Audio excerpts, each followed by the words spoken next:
Hello, my friend. I pray that this finds you well from wherever and whenever you're tuning in. And today we are talking about growing in or developing confidence. Now, if you are like me, there are some areas of your life or in your life in which you are very, very confident. And then there are others, not so much.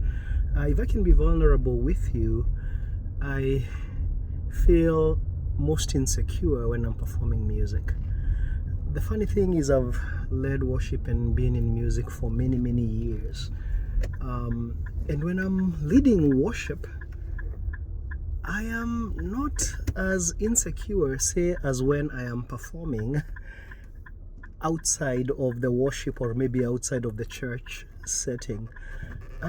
Maybe some of that is because I have not had formal instruction in the sense of I didn't go to school for music. Granted, I've taken lessons all through my life. I've studied on my own, and maybe part of the other reason is because I surround myself with singers and musicians who are way better than I, and that's a good thing.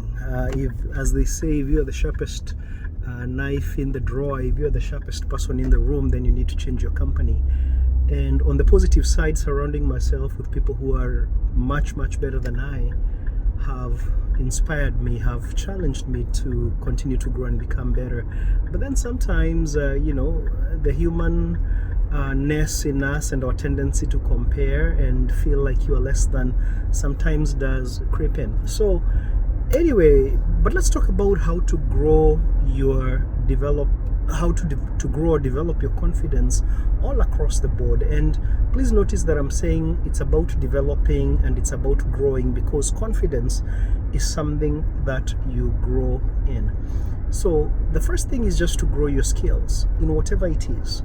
If you're a musician, sing enough, play that instrument enough to where you can do it without thinking. Now that's a long-term journey of commitment to practice, to learning and to growing.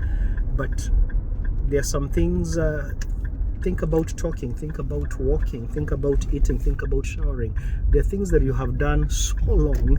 Hopefully you don't struggle in the area of confidence in these things. You have developed those skills to the point that they are second nature. Number two is to keep promises to yourself. I once heard Myron Golden say that confidence comes from two root words, con and fide. Con means with, and fide means trust. And a lot of times the reason we lack in self-confidence is because we have broken too many promises to ourselves. Like when you said you're going to start and stick with that diet and you didn't, or you made a goal or a commitment that you did not follow through on. That continual breaking of promises to yourself and myself causes us not to trust ourselves, not to have fide, confidence in ourselves. So what's the antidote to that?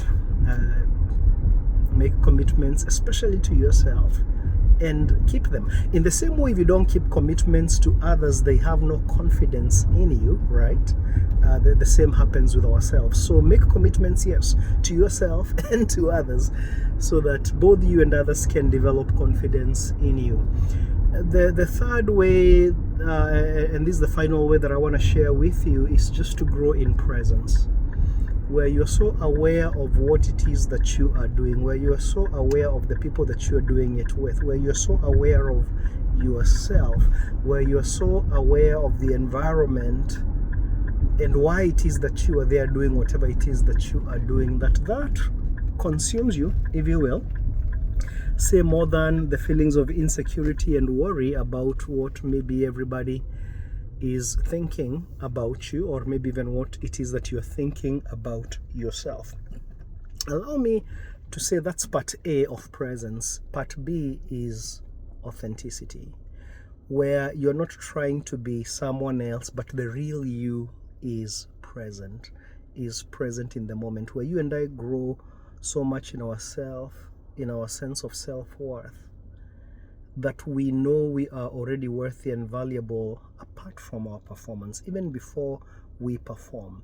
We are so grounded in that, and we are also so grounded in our authenticity. We know that I don't need to try to be somebody else.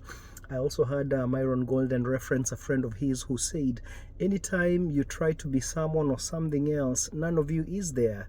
The other person is not there, and neither are you there.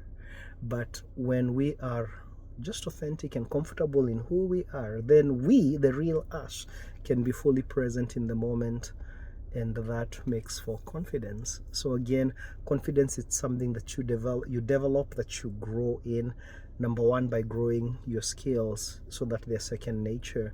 Number two is just growing in faithfulness to yourself and to others, following through on the commitments that you make to yourself and others. And then the third idea that I shared is presence, where you are present to the moment, present to the purpose of the moment, present to the activity of the moment, to the people you are with in the moment. But the real you is also at the party.